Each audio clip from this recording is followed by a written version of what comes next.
Proportion क्या होता है।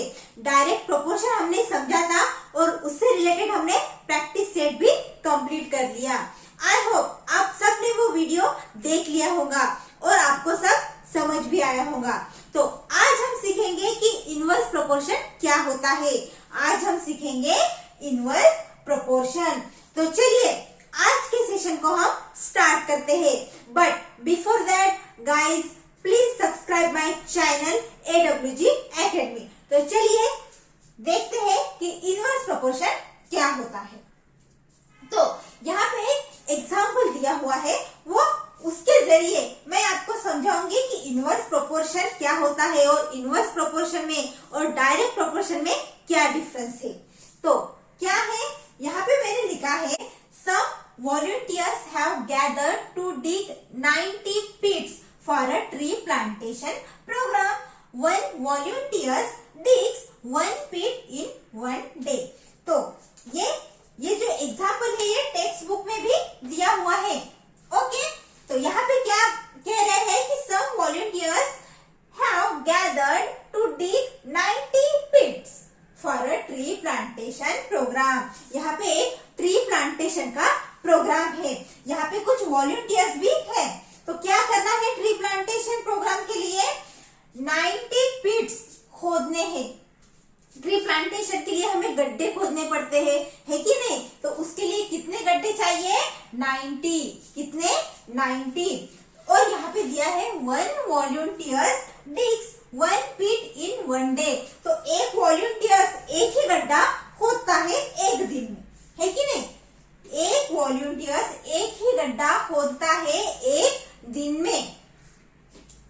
तो चलिए अगर 15 वॉलंटियर्स रहे तो क्या होगा? If there are 15 volunteers,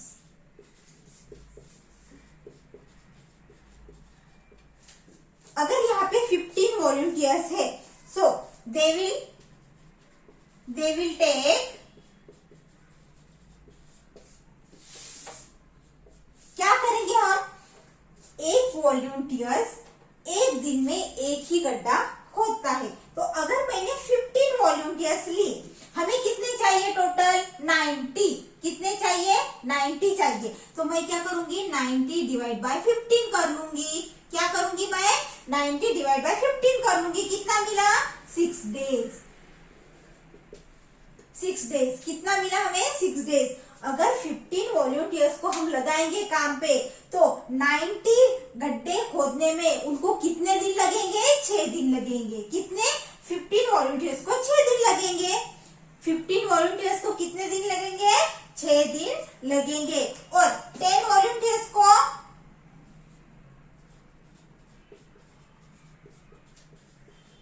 10 volunteers को कितने दिन लगेंगे?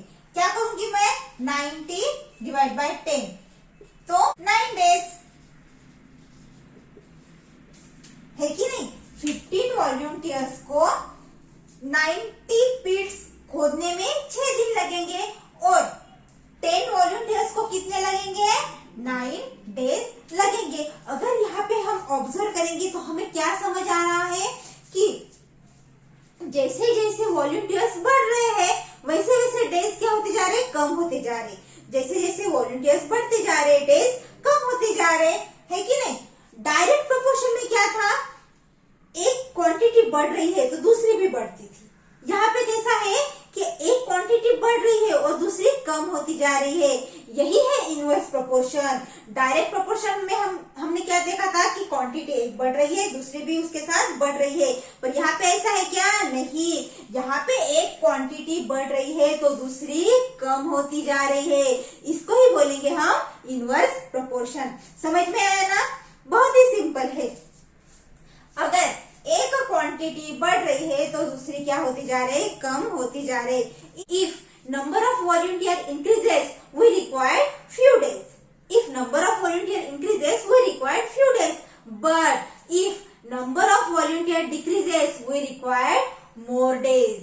Number of volunteer decreases, we require more days. However, the product of the number of volunteers and days are constant. है कि नहीं? Product of volunteers and days remains constant, so we can say that these numbers are in inverse proportion. These numbers are in inverse proportion. तो इसी को ही हम बोलते हैं inverse proportion. चलिए इसके रिलेटेड हम प्रैक्टिस सेट देखते हैं. चलिए हम प्रैक्टिस सेट देखते हैं. Practice set 38. क्वेश्चन क्या है? क्वेश्चन है 5 workers take 12 days to weed a field. How many days would 6 workers take? And how many would 15 take? यहाँ पे क्या कहा गया है कि 5 वर्कर को 12 डेज लगते हैं to weed a field. 5 worker को कितने डेज लगते हैं? 12 डेज लगते हैं. तो 6 वर्कर्स को कितने डेज लगेंगे? 6 वर्कर को कितने डेज लगेंगे? उसके आगे भी पूछा है कि 15 वर्कर को कितने डेज लगेंगे. तो चलिए इसका आंसर निकालते हैं. यहाँ पे क्या है? Number of workers and number of days are in inverse proportion. कैसे है वो? इनवर्स प्रोपोर्शन में है. तो क्या लिखा मैंने? ये लिखा है कि number of workers and number of days are in inverse proportion. तो चलिए हम क्या निकालेंगे कि 6 वर्कर को कितने डेज लगेंगे. तो यहाँ पे हम कंसीडर करते हैं let 6 workers take x days. क्या कंसीडर किया कि 6 वर्कर को कितने डेज लगते हैं? x डेज लगते हैं. तो हमने डायरेक्ट प्रोपोर्शन में किया था, हमने डिवाइड किया था. यहाँ पे हम मल्टीप्लाई करेंगे. यहाँ पे क्या करेंगे? मल्टीप्लाई करेंगे. तो चलिए इसे सॉल्व करते हैं. 6 वर्कर को कितने डेज लगते हैं? x. तो 6 इंटू एक्स. ओके. और 5 वर्कर्स को लगते हैं 12 डेज. तो 5 इंटू 12. ओके. चलिए 6 इंटू एक्स 6x और 5 इंटू 12 कितना आता है? 60 आता है कि नहीं? ये तो हमें पता ही है क्या करना है. x is equal to 60 divide by 6 करना है, क्योंकि यहाँ पे क्या है? ये मल्टीप्लाई में है, मल्टीप्लीकेशन में है यहाँ पे. तो यहाँ पे अगर मैं इक्वल टू के साइन के अगर इस तरफ मैं ट्रांसफर करती हूँ तो यहाँ पे ये ऐसा आया. तो क्या आया? x is equal to 10. तो 6 वर्कर्स के लिए कितने डेज लगे? 10 डेज लगे. तो यहाँ पे हम लिख सकते हैं 6 workers will take 10 days. Okay. तो इसके बाद हम देखेंगे कि 15 वर्कर्स को कितने डेज लगेंगे. चलिए अब हम निकालेंगे कि 15 वर्कर्स को कितने डेज लगते हैं. चलिए क्या कंसीडर करेंगे? Let 15 workers take y days. यहाँ पे क्या कंसीडर किया मैंने? y कंसीडर किया. ओके. क्योंकि x मैंने 6 वर्कर्स के लिए कंसीडर किया था. तो यहाँ पे let 15 workers take y days. चलिए इसको हम सॉल्व करेंगे आगे. 15 into y is equal to 5 into 12. तो यहाँ पे क्या आया? 15y और यहाँ पे आया 60. y is equal to 60 upon 15. हमको तो ये पता ही है.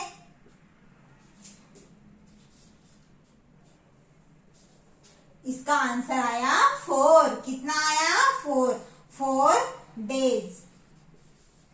है कि नहीं? तो 15 वर्कर्स को कितने डेज लगेंगे? 4 डेज लगेंगे. तो यहाँ पे हम लिख सकते हैं 15 वर्कर्स will take 4 days. ये हुआ हमारा इस क्वेश्चन क्वेश्चन का आंसर। तो चलिए हम अगला क्वेश्चन देखते हैं। तो दोस्तों ये है हमारा अगला एग्जाम्पल। क्या है? Mohan Rao took 10 days to finish a book reading 40 pages every day। Mohan Rao को कितने डेज लगते हैं बुक फिनिश करने में? 10 डेज लगते हैं, बट उनको एवरी डे 40 पेजेस रीड करना होता है। एवरी डे उनको क्या करना होता है? 40 पेजेस रीड करना होता है, तभी जाके 10 डेज में बुक फिनिश होती है। आगे क्या लिखा है? How many pages must he read in a day to finish it in 8 days.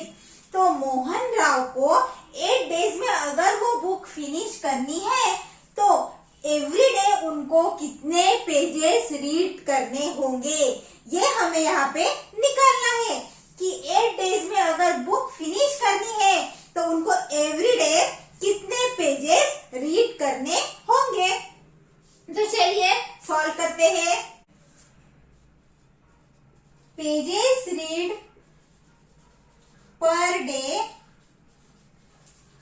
And number of days to complete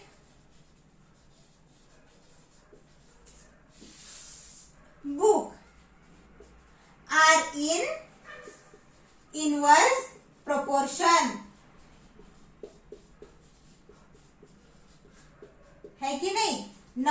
pages read per day and number of days to complete book are in inverse proportion. आगे देखते हैं। Let pages read be x. यहाँ पे हमने क्या consider किया कि 8 days में अगर बुक फिनिश करनी है तो एवरी डे कितने पेजेस रीड करने पड़ेंगे? एक्स। ओके, तो चलिए आगे सॉल्व करते हैं। क्या लिखेंगे हम? 8 इंटू एक्स।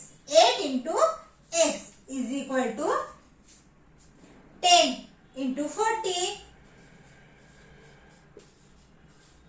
चलिए 8 इंटू एक्स 8x, 10 इंटू 40। यहाँ पे x 10 इंटू 40 डिवाइड बाय 8 कितना आएगा?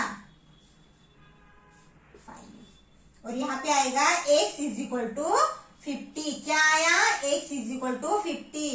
तो मोहन राव को अगर 8 डेज में बुक फिनिश करनी है तो एवरी डे उनको कितने पेजेस रीड करने पड़ेंगे? 50 पेजेस रीड करने पड़ेंगे। तो हम यहाँ पे लिखेंगे 50 pages should be read to finish a book। तो कितने पेजेस रीड करने पड़ेंगे एवरी डे? 50 पेजेस रीड करने पड़ेंगे। ये हुआ इस क्वेश्चन का आंसर। चलिए इसके आगे का क्वेश्चन देखते हैं। तो ये है हमारा अगला क्वेश्चन। क्या है question? Mary cycles at 6 kilometre per hour. How long will she take to reach her aunt's house which is 12 kilometres away. तो Mary cycles at 6 kilometre per hour. Mary क्या करती है? 1 आवर में कितना डिस्टेंस ट्रैवल करती है? 6 kilometre. कितना? 6 kilometre. How long will she take to reach her aunt's house which is 12 kilometre away. तो उसके आंटी के घर में जाने के लिए उसको कितना टाइम लगेगा, जो कि 12 किलोमीटर है।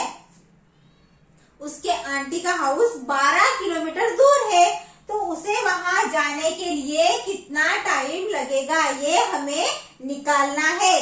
ओके, और उसके बाद एक और क्वेश्चन दिया है कि if she cycles at a speed of 4 kilometre per hour how long would she take. सबसे पहले क्या दिया है कि 6 किलोमीटर पर आवर वो ट्रेवल करती है। 1 आवर में वो कितना डिस्टेंस ट्रेवल करती है? 6 किलोमीटर। किलोमीटर। तो हमें निकालना है कि आंटी के घर में जाने के लिए उसको कितना टाइम लगेगा। कब? जब उसकी स्पीड कितनी है 6 किलोमीटर। ये हम निकालेंगे। उसके बाद भी एक क्वेश्चन पूछा है कि अगर वो 4 किलोमीटर पर आवर ट्रेवल करती है तो कितना टाइम लगेगा।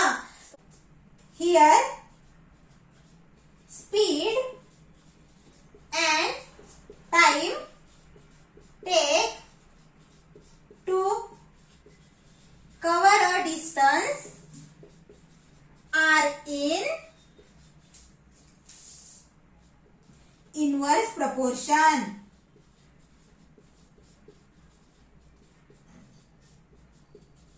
यहाँ पे क्या है? Speed and time take to cover a distance are in inverse proportion. तो हमें क्या निकालना है अभी? चलिए निकालते हैं। लेट शी टेक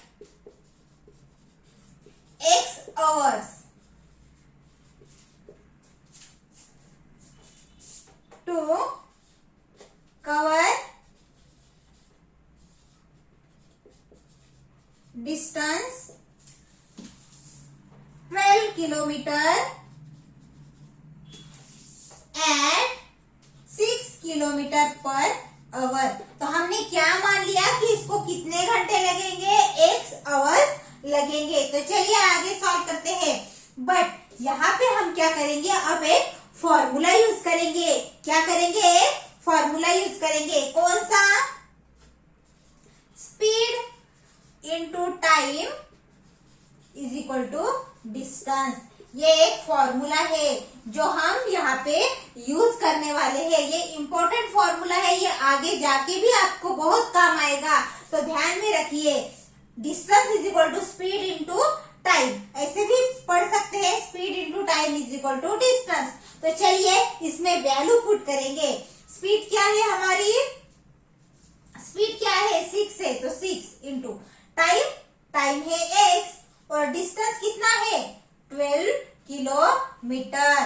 तो यहाँ पे हम x लिखेंगे, ये 12 और 6 यहाँ पे आएगा, है कि नहीं? तो 12/6 यानी कितना हुआ? 2 आवर्स। तो x की वैल्यू क्या आई? 2।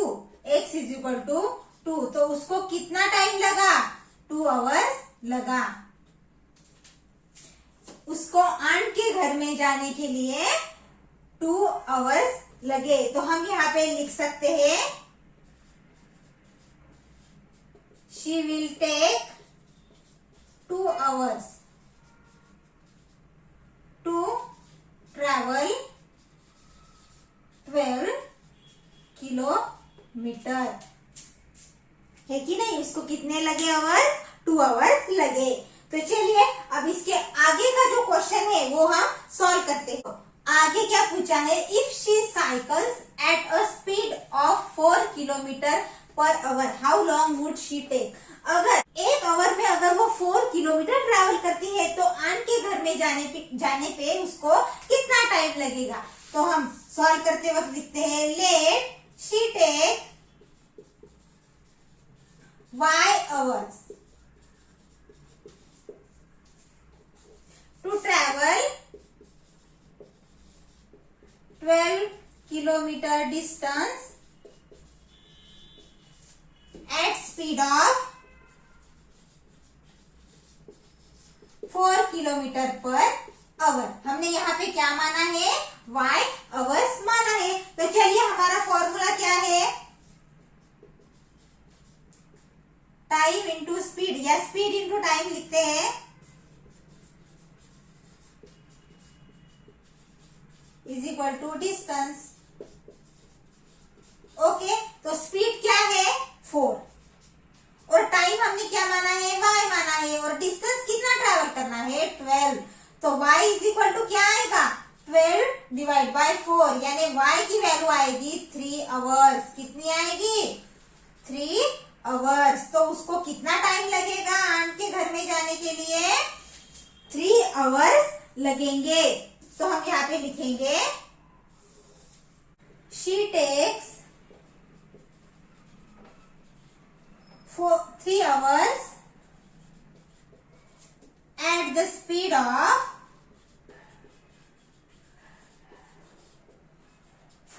Kilometre per hour. तो वो आंट के घर में जाने के लिए कितना टाइम लेती है?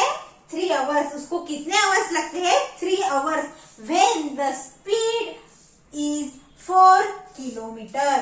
तो ये हुआ इस क्वेश्चन का आंसर। चलिए इसके बाद का क्वेश्चन हम लेते हैं। तो ये है हमारा 4th क्वेश्चन। क्या है क्वेश्चन?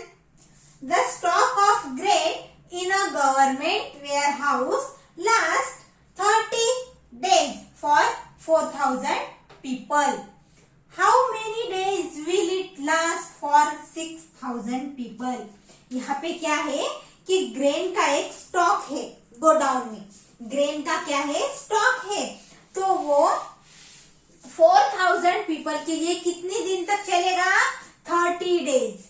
4000 पीपल के लिए 30 दिन चलेगा वो स्टॉक, ग्रेन का स्टॉक। तो यहाँ पे हमें पूछा है कि 6000 पीपल के लिए कितने दिन वो चलेगा। तो ये हमें यहाँ पे निकालना है। तो चलिए सॉल्व करते हैं। Here number of people and number of days that the stock of grain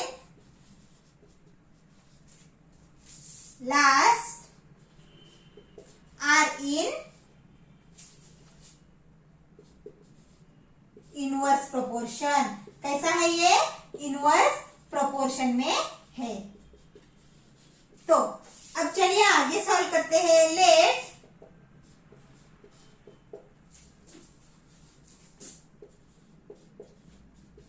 stock of grain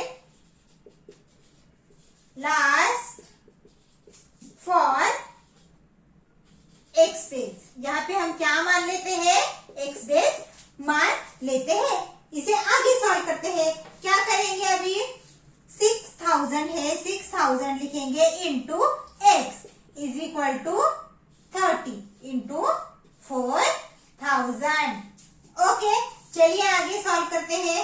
6000 into x 6000x, तो ये यहाँ पे ही रहेगा x। 30 इंटू 4000, ये 6000 अब यहाँ आएगा। ओके, हम इसे आगे सॉल्व करेंगे। ये क्या होता है? कैंसल। तो कितना आएगा? क्या है? ये भी होता है। तो आएगा 20। x इज इक्वल टू क्या आया? 20 डेज। तो क्या मिला हमें answer? 20 days. The stock of grain